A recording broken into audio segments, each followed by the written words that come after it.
Hello, everyone.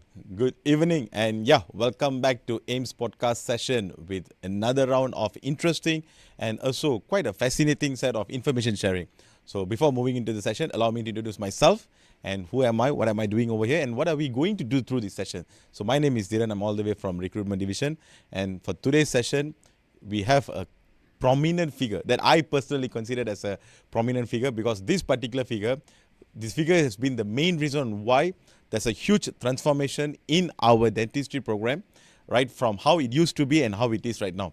So allow me to take this moment and let's not waste the moment. Let's get into the session directly with our Prof over here. So Prof, first of all, thank you so much, Prof, for taking up your time to join the session because I think I requested the session to be with you because through the session, what we are expecting is we will be able to share information that is quite crucial for those people who are watching over this, especially to know more about dentistry program. So yes, Prof, floor on all the yours. So good evening, everyone, and welcome to this podcast session today. Thank you, Mr. Dhiran, for an impressive introduction. Prof, I think that's the honest introduction, Prof. Thank you so much. Welcome, Prof, my pleasure. And I would take this opportunity to thank the marketing division for having us today and helping me to convey what dentistry is all about to the students and parents today. Thank you so much, bro. But to be very much honest, bro, we don't have anyone else because the only center point that we can always come over whenever we speak about dentistry program is definitely you, Prof.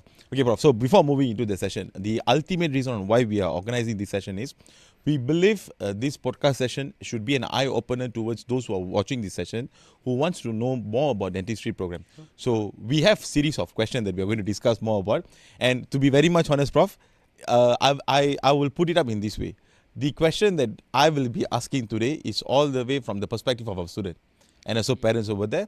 And we really wanted to know what is happening on the ground. So it's going to be a raw session, Prof. I'm not going to deny the fact. And perhaps the explanation that we are going to get from the expert itself, it will be an additional point for us to enlighten the people over there, knowing that how the program is moving and so on. Okay, Prof. So let's not waste our time. And my first question, Prof, why dentistry? Not in AIMST. Why dentistry?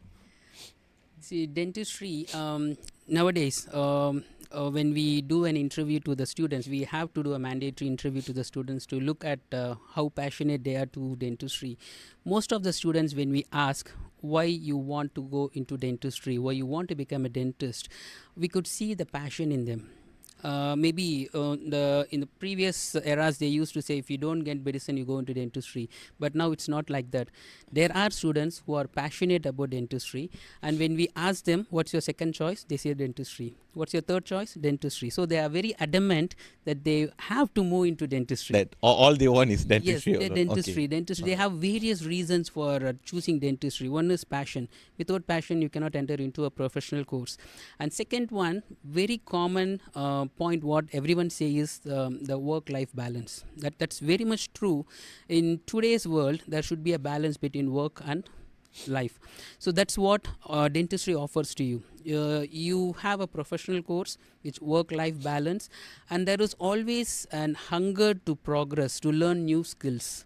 So all these things put together is what is dentistry about. It's art, it's science, it's engineering, it's innovation, everything. So that's what is dentistry is all about. It's a multi-aspect coming together on this. Yes. You need to have that innovation part into it, artistic part into it for us, because you are going to create smiles. You are going to make the patient smile and look better. So you have to have that passion in. So only then you will be able to pursue dentistry. That's the main reason why you have to become a dentist. That's actually nice, Prof. I actually prepared certain questions that I wanted to ask one after one.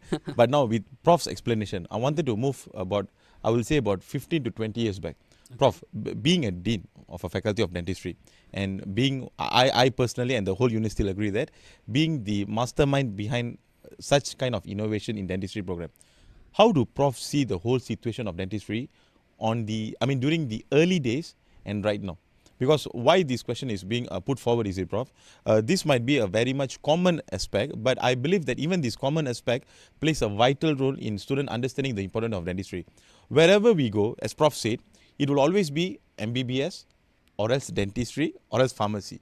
So literally, the way we set the words itself is showing that dentistry is on the second option. But knowing the situation on what is happening in the ground, especially in our country, and also looking around the globe, how things used to be in early days, Prof, and how things is right now. So if you take dentistry, as I mentioned, nowadays there is passion towards dentistry, so they take dentistry. But dentistry has moved much forward now. We are moving into the digital era. We are moving into AI. So all these things are making dentistry more interesting. For example, even our faculty, we are moving into digital era. So we are having digital equipments. We are investing more into digital technology. Not only that, even our curriculum has been upgraded. In 2024, we have introduced our new curriculum, which is, according to us, is forward-looking curriculum, more advanced curriculums, because we have all the recent advances into our curriculum. For example, when we designed our curriculum, we didn't look at what are the advances now, because these students who are going to take into this curriculum are going to graduate 5 years down the lane, and we have to see 5 years later what is going to be the recent advances, what's going to be the basics at that time. So based on that, we have designed our curriculum. So the teaching has improved, the graduates quality has improved, the technology has improved, the digital era has started. So everything has changed over in dentistry. So which means that we are keeping up to the trend and up to the situation of what the program needs from. Exactly. Okay. So even in that sense, Prof, my question that I always put forward towards people, or even this is something that is running into my mind, is the importance is being, I'm sorry, Prof, this might be my personal view, but my personal view is what is being transpired from what we have been meeting the students and so on. When it comes towards this particular program of MBBS and so on, somehow or other, Prof, there's a clear pathway. People assume that there's a clear pathway, which means that, okay, when I choose MBBS program, once I'm done with my MBBS, I will be given my housemanship, so I'll be able to be a doctor and so on. But speaking about dentistry, we have this kind of, I personally consider it as a myth, which means that, oh yes, I'll be able to complete dentistry. But what happens after I complete my dentistry? So will I be able to secure a proper job? Will my demands of my life will be able to meet with the choice of program that I'm going into right now? So how do Prof see that as a wholesomely? Okay, all these while, what happens is once you complete, once you graduate, you go into government services, you do your housemanship, and then you continue your service in the government. That's what is one of the main pathway that goes on. Now it is diverse. That's what I look at. So after you complete your housemanship, you are already ready to come out and start your own practice. You can go into research, you can go into teaching, you can do masters, you can do a specialization, because there is a dire need of specialization in Malaysia now. The specialist need is much increased now. So these are sorry to interrupt. In which way, Prof? This the what they call the requirement of this specialization. Okay, if you take generally what they think is dentistry is all about teeth. It's not only about teeth. Yeah. Because in dentistry we have around 8 to 9 specialities. Oh, okay. Okay. Now in olden days, if you know you want to go to a doctor, you go to a general physician. And or MBBS graduates. Now you go for a specialization, you go for a cardiac specialist, you go to an eye specialist. You know that that awareness is already there. So such kind of awareness is now being created in dentistry as well. So you know, when I have to save my teeth, I have to go for a root canal treatment, I go to an endodontist. I have to do a wisdom teeth removal, I have to go to an oral surgeon. So there are around 8 to 9 specialities. People started getting more awareness about these specialties, and they are looking at specialist treatment. So there is a need for a specialized dentist in Malaysia, and that's where the market is also. So we move into undergraduation, complete your housemanship, and then enter into specialization and become a specialist. That is the extended part now. Apart from that, you can also work in government sector, you can work in private sector. There is group dental practice that is getting more popular now. So it's 3 to 4 of our friends, they join together and start a group practice. So that is another interesting factor that is going on. So there are various options in dentistry apart from the mainstream, complete and then go and start working. It's not that way. There is a lot of skill-based improvement that they can do. Which means there's quite a lot of options over there. Lots of options. It's not just the conventional route now. There are a lot of other skills. In fact, we were trying to have a career talk on various aspects or non-conventional way of progressing in dentistry. We may be very soon, either end of this year or early next year, we may have a career talk on that. We are just in the process of preparing the outline of that particular talk. Oh, okay. So dentistry is not only about teeth, it is more than teeth now. And It's more like an in-depth version of the teeth, right, yes, Prof? yes. Because this is something, I mean, why we put forward this question is it, Prof? I think even Prof itself will agree with me, my statement, which is that compared to the early days, which is during the early 20s and so on, right now, we could come across a lot of dental clinics. A lot of dental clinics are there. The awareness about dental is being given priority towards, especially, Prof. I think even MOH released a statement saying that the amount of cancers which is related towards the mouth and so on, it's actually tremendously going up. Yes. So at this part and all, I believe that people's perception and the importance toward dentistry is actually coming back towards where it's supposed to be. Instead of being in a general aspect, it is being very much speculated over there. But now looking into an overall manner, Prof, how do Prof see with the situation of what the government is giving out and how does the private institution is giving out?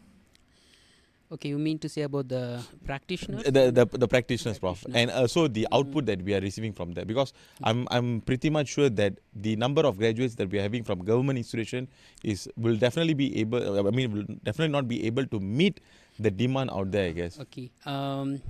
If you see the educational wise, we have a guideline which is set by Malaysian Dental Council and Malaysian Qualification Agency. So we fulfill all those requirements. So any university, maybe public or private universities, the curriculum, its delivery, its assessment, all are standardized. So there will not be much difference between the curriculum, though the delivery might be different, and few universities make it more interesting, etc.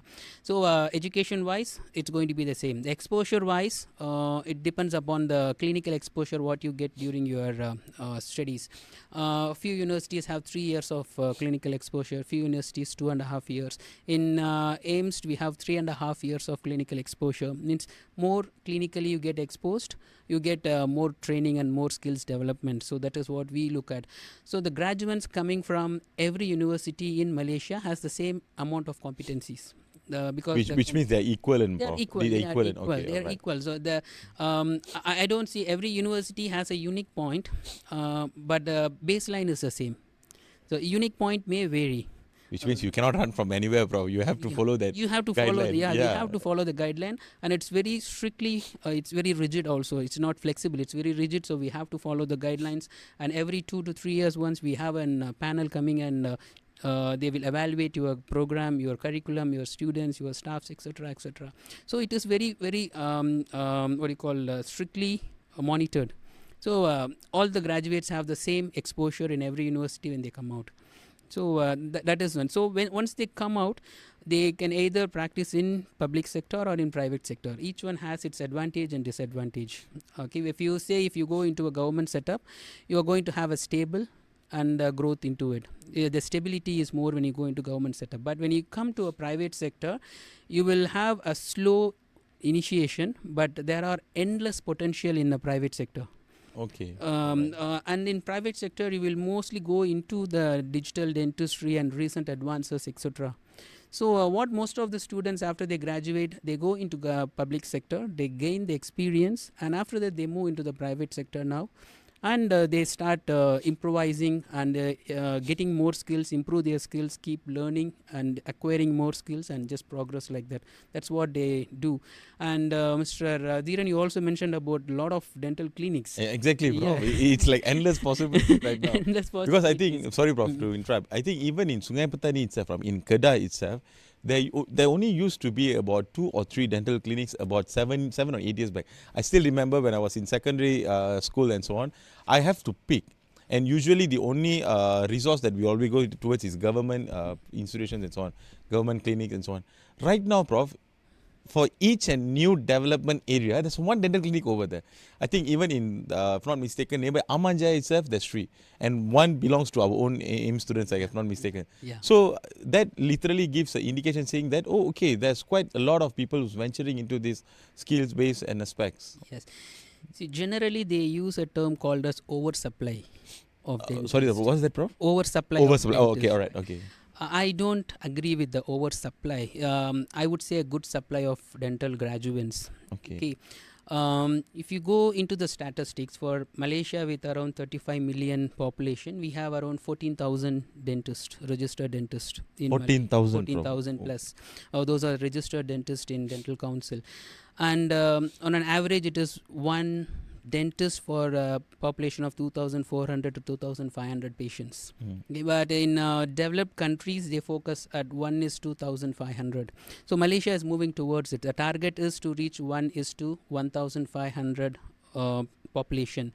It may take another 5 to 8 years to reach that. Okay, so that indicates that there is still need for dentists or dental graduates in the country, number one. And second thing, when you see there is a lot of dental private clinics, that usually the flow is like that. Initially, government will provide all the treatment and oral health needs to the patients, but over a period of time it has to be taken over by private, and also there should be an government and private collaboration. So that is how the In an equal manner, right, equal Prof? manner Yeah. it goes. Alright. So what we mainly look at is accessibility. So you have an access to the oral health. That access is being developed by these private clinics. So we cannot only depend on government clinics or hospitals, we also go into private, and many modern treatments, digitalized treatments, comprehensive treatments can be easily provided in the private sector as well. So the access is made easier. So I don't need to wait for a longer time to get my appointment, and I will be exposed to the latest treatment, comprehensive treatment, all these things. I don't say government does not provide it. Exactly. The private sector also is supporting the government to get this access to all the populations. So that's why we see there is a lot of private clinics. I would not say a good number of private clinics that could meet the demand of the country. But as I mentioned, there is 1 is to 2,500 plus. But this distribution is not equal. We take maybe in Sabah or Sarawak, the population dentist and population ratio maybe 1 is to 4,000 to 5,000. And even in Kedah, it is 1 is to 3,000. Means it is not equally distributed in the country. Certain urban areas have more number of clinics, suburban and rural areas have less number of clinics. So this disparity is existing. So there should be an equal distribution of dentists over the years. So that happens when more private clinics comes in, more competitions comes in. It's going to be a healthy competition, not because every clinic which is opening now has their patients. They are flourishing. And most of these patients come through the skills of the dentist. We have soft skills that is a dentist needed. So through those soft skills, by word of mouth, we get more patients. And every clinic is still having their patients. Exactly, because I don't think so any clinic shut down because of there's no profit or patients over there. Yeah. Okay, Prof. So in that case, this is the common question that especially the Gen Z, Prof, they will always have is, we cannot deny that, Prof. Maybe it might be right or it might be wrong. I believe it all depends on the perception that we are viewing them. Exactly. One of the metrics for me to evaluate my success in life is to secure in a good job. And this securing in good job comes with another package called as salary. So which means that to meet the demands of my life and to meet the expectation of my life, I definitely want to land in a job, in a position where I will be paid well. I'm not going to use the word hefty, Prof, but paid well. How does dentistry support in this, Prof? Okay, if you see in many countries, dentists are one among the top 10 highly paid jobs, we say professions, the highly paid. So it is similar in Malaysia as well. Either you are in a public sector or in a private sector, the pay what you get or the money what you earn, because you are going to be an entrepreneur when you start your own private clinics. Even if you are working in government, you are going to just keep increasing in your experience. So with all these things, what I have seen with my graduates, my alumni, when I talk to them, they are in a good position. Maybe for every profession you will not get an immediate high pay just when you start. You need to have to gain start that from experience. the scratch. You have to get that experience. That takes few months to years to build up that rapport and get it. But as I mentioned, there is endless potential in a dental profession. You can earn many things. I cannot say the exact numbers. Exactly, Prof. But Just to it be is- safe, I guess, Prof. Yeah. Or else I think there is definitely they'll there be is a coming high over to us, potential. Prof. High potential. That's what I the feedback what I received from my students and my alumni now, who are an excellent dentist all over Malaysia. There we have our alumni spread over, and they give all good news to us. And all these news says that they are flourishing. So definitely there is a job security. You have a chance of either continuing in government or in private sector, group dentist. You can go into educational institutions, do masters. The options are many. Quite So wide, you, wide enough, very I guess, wide. right? So you have to choose. Okay. Maybe before you enter into dentistry, or when you enter immediately, you will not be able to choose that. As you start traveling into the dental program, you will know where you belong to, and you start focusing on that. Okay. Okay, Prof. I think I will narrow down the funnel a bit, because the reason why I don't want to throw this question on the initial conversation itself, I don't want this session to be okay. They're only going to speak about AIMST University alone, because we, as we agree, Prof, we wanted them to know what is the exact situation of dentistry in Malaysia actually. Okay, so when we make a comparison, Prof, based on the list of university and colleges that we are having in Malaysia, who's offering all this program and MBBS, dentistry and pharmacy, the list of university colleges that providing dentistry program is very much limited when we look into these private sectors and so on, Prof. Does it mean that the requirement and the regulations to come up with the dentistry program is very much rigid, or is it too skeptical, Prof? Because this answer is going to move me from this question towards the next question. Okay. So what's your point of view, Prof? Yes, the number of dental institutions are very limited in Malaysia. I would say we have around 14 dental institutions now. 8 of them are private, and 6 of them are government universities. So, Prof, 6 government and 8 private. 8 private Okay. universities. All right. But it's good in one way that it is controlled. Control. As I mentioned, it is you mentioned it's a controlled one. Yeah, it's controlled. In between, for around 3 to 4 years, we also had a moratorium not to start new programs, not to increase dental student graduate numbers, and all those things were very controlled by MDC. So now what they are looking at is the target. So 1 is to 2,400. Now they reached 1 is to 2,500 patients and dentist ratio. So they are focusing on that, and that is how the number of dentists that they graduate and start working in the workforce every year is being focused at. So I would say Dental Council has taken a very good decision in controlling the number of colleges as well as controlling the number of graduates coming out every year. And only based on that, each and university are given certain number of dental seats, and that is getting filled up as usual. So the demand is there, the control is there. It's a control mechanism. So it's not like in a year or in 2 years we will meet the requirement. It takes So it 5 to take 10 time, years. yeah. We have 5 years plan or 10 years plan to reach the required ratio. So it is gradual increase in number. That's what we need to focus on. As the country progresses, develops, we also have a gradual increase in the dental graduates and workforce in dentistry. All right. Prof, private institution is 6, is it? Private institutions are 8. 8, okay. Now, Prof, in these 8, Okay. why AIMST? Why bachelors in dental surgery in AIMST? I think right now we are hitting the bullseye, Prof. So why AIMST, Prof? Okay, this is a very common question what we ask our students when they come for interview. We get various number of answers from them. For me, being in AIMST, I have been in AIMST for 15 years now. So I know what we teach, how we guide the students and all those things. So based on that, I would say it is a pleasant area, and the campus is so vibrant in dentistry for the students to learn. We have an excellent dental hospital with almost 3,000 plus patients coming in every year. 3,000 plus, Prof. plus patients, and we have in our database around 55,000 patients already. So on an average, every year we treat nearly 10 to 20,000 patients. So that is a variety of patients, a variety of treatments that you can get trained in, and all these treatments are provided free of cost. So we call it as a complementary treatment to the patients, because the patients are coming to a teaching hospital being treated by the students under the supervision of the doctors. So we are providing the treatment to the patients free of cost. So that is one, the amount of exposure you get. And the curriculum itself, we are very proud of our curriculum, one of the forward-looking curriculum what we have. So that is one. Infrastructure, we have an excellent infrastructure. Those who have really come to AIMST University and had a look at the facilities, they know how something that we good cannot is it. deny, Prof. Because Cannot usually deny. whenever parents come over for dental surgery, Yes. I mean for dentistry program, I think even everyone who watch this session is so they know that our job is bring them towards the faculty alone. So to complete the whole campus tour itself, it really takes time for Yes. them. Yes. So And many universities, they have a tuition fee, and then they add up material cost. All the students themselves have to buy the materials and equipments. No, here in AIMST, we charge the fee, which is the lowest and most competitive among all the private universities in Malaysia.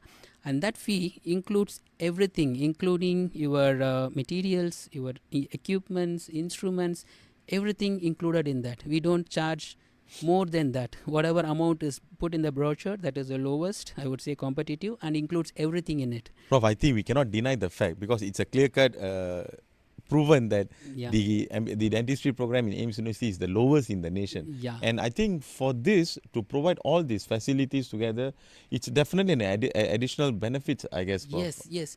See, sometimes when I have visitors from other countries or in other university from Malaysia, they used to ask, how could AIMST provide a quality education with such a good infrastructure to such a competitive price? I told, we have already proved it. Exactly. It is possible. It is Prof, possible. for how many years, Prof, we have been running this program? This is my, I would say around 2 decades, 20 years. Now this batch which is entering in is 21st batch. 21st. Yeah, 22nd batch Wow. in fact. 22nd. 22nd batch coming in this 2025 intake. So we have almost been in the dental education field for 2 decades. And we have been offering right from the first inception to now, the same fee structure is being the lowest among every university in Malaysia. So we were still able to get in students, able to graduate them, efficiency, competency, and all these things are possible with the lowest fee as well. So we have proved it already. Exactly. I think at this moment we cannot deny the fact, Prof, which is the council, the dental council even revised our number of seats Yeah. from 75 to 100 due to the advancement, the facilities Yes, that we have over here facilities. and all. So it doesn't happen. We have to take 1 full year to build ourselves from to have the infrastructure and staffing for 75 to 100. So we had a visit by the panel, and the panel has provided us that 100 seats. Very few universities in Malaysia has 100, Exactly, 100 bro. seats. I think So we can are easily proud. number them out, I guess. Yeah, we are proud that we are one Exactly, among we are that. proud. A proud product of AIMST University, I guess, Prof. Okay, Prof. So in this segment, if let's say a parent or I believe this is something that Prof commonly would have come through, because whenever we face this question, the next resort that we always do is we pass it over to us, Prof. What is the criteria or I will say the quality that a particular student will possess if he choose dentistry in AIMST University? What in which way that we do stand apart, Prof? Okay, this may not be my words, but the words from the dental officers, senior dental officers under whom our students work after they graduate. They say one is the confidence level. The students are more confident when they approach a patient. That's very, very important. And second one, I spoke about the soft skills. All right, the soft skills are very important nowadays. You will be having the psychomotor skills to practice dentistry, but the soft skills is how you communicate with the patient, the empathy you show towards the patient, how you treat your team members, and all these things are excellent in a dental graduates from AIMST University. So they have Wow. confidence, they have more number of patients that they treat, they get the confidence. When they approach a patient, a comprehensive treatment is what they focus at. They do it very easily.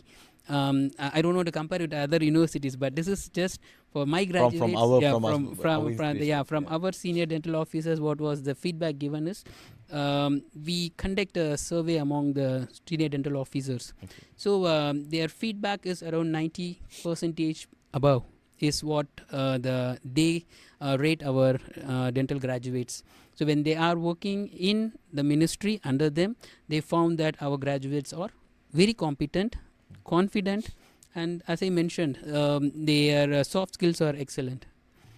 That's quite interesting, actually, Prof. Yes. Prof, I think we have been discussing about a lot of things. I think we are receiving signals saying that we just have to, sum up the session. But before summing up the session, Prof, this is something that I really wanted to address, and I think that the answer should come from the horse itself, which is that we have a myth, Prof, which says that the cost of dentistry program is skyrocketing, and it's only meant for how am I supposed to say, T20 groups and so on. But I think in AIMST University, we have been categorizing students, we have been accepting students, and we have been supporting all the B40, M40, and T20 students, regardless of whatever community or family group that they are actually included into. So from faculty's perspective, how do we support students, Prof? Whenever they have any issue in regards towards their financial assistance or anything, how do faculty supports them? Okay, so we have different types of support system to the students. One is basic, if you take the mentoring. So every student, once they come in, they will be given a mentor. That's a staff mentoring them. So right from year 1 until they complete the program, the staff will be with the students, regularly meeting the students and looking at their progress and improvements. So that is one way of mentoring. Apart from that, they will also have a buddy. Buddy. So one of their seniors will be their buddies. So sometimes the students find it very, very comfortable to communicate with their seniors. Then because they're all in the same gen, right? Yeah. So we have a buddy system as well at the faculty. So one of the seniors will be monitoring you and mentoring you as well. That's a mentoring system we have. We have separate academic mentoring session. So at the end of each and every examinations, when we have the grades coming out, we will again have a discussion with the students. So the academic mentoring is done by the academic team. Apart from that, we also have wellness counseling that is done by our student counselors. We also provide that. Financial counseling is another one which we provide to all our students. So whoever is in need of an financial counseling, we have our counselors in the finance division who provides the various scholarships, various sponsorships, various loans that is available. Yes, as you mentioned, it's not dentistry as such. Any program in a private sector is very costly, I would say. Maybe for a B40, for them to offer to that program is very costly, but there are a lot of scholarships agencies and also a lot of loans that is available for the students. So our financial counselor will categorize them from year 1 until year 5. What are the various options you have? But if we have to help the students have to help us in turn. Means by excelling in their academics, they can hold on to the scholarships and additional nothing comes for free, Prof. Nothing comes for free. So what we asked in turn is academic excellence from them. So that is the financial counseling that we provide. So we have a variety of counseling that we provide to the students. Our support system is too strong right from the time they enter in to exit. And before they exit, we also provide them career counseling. So to see what happens after they graduate, we have invited speakers who are excelling in private practice, who are in ministry and who are in armed forces. They come and give talks to our students, various possibilities after they graduate. They tell about that as well. So that is also a part of our commitments to the students. Prof, which means that we can use this term that no one is left behind. No one is left behind. No one is left behind. Definitely. Each and every student is heard. Their voice really matters to us. And whatever their needs is also matters to us. Exactly. Because I think that's what the whole university is committed into, I guess. Yes, exactly. Prof, thank you so much, Prof. I think we really shared a lot of inputs over the year. And I believe this session would have definitely be beneficial for those who are watching this session from no matter wherever you are. So again, before ending up the session, thank you so much again, Prof. And for those who are watching this session, especially for these matriculation leavers, A levels, or from wherever background that you're coming from, if you like to move yourself, if you like to choose AIMST University, the dental surgery program in AIMST University, you are actually making the right decisions. And with another 2 to 3 more weeks before our intake, we are there. AIMST University as wholesomely is ready. And we would like to take this moment to thank Yang Berbahagia, the Chancellor of AIMST University, Yang Berbahagia, Tan Sri Dr. S.A. Vignesoran, for providing a numerous scholarship in order to support the students from every way that we could. So once again, Prof, thank you so much. Thank you so much, Mr. Dhiran. Yeah, so that's all from myself. Till we meet again in next episode, signing off from you, Dhiran from AIMST University. Peace out.